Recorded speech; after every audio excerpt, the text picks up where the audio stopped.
ઉત્તરાયણ પર્વ પર નાગરિકોની સુરક્ષાને ધ્યાનમાં રાખીને વડોદરા શહેરના ફતેપુરા ચાર રસ્તા ખાતે જનજાગૃતિ કાર્યક્રમનું આયોજન કરવામાં આવ્યું હતું। ફતેપુરા પોલીસ ચોકી પાસે અવેરનેસ કાર્યક્રમ યોજવામાં આવ્યો હતો। ખાસ કરીને વાહન ચાલકો અને નાગરિકોની સુરક્ષા માટે સેફટી બેલ્ટનું વિતરણ કરવામાં આવ્યું હતું।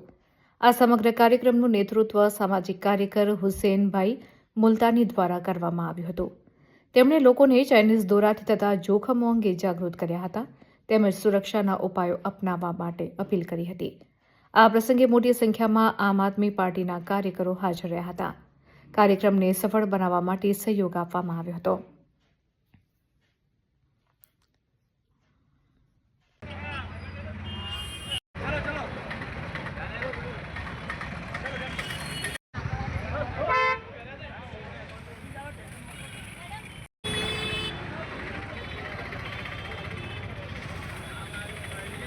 जाते सेफ्टी सुरक्षित से मानस अरे भाई जब तो हमको पिला दो यार। अंदर ले लो अंदर ले लो।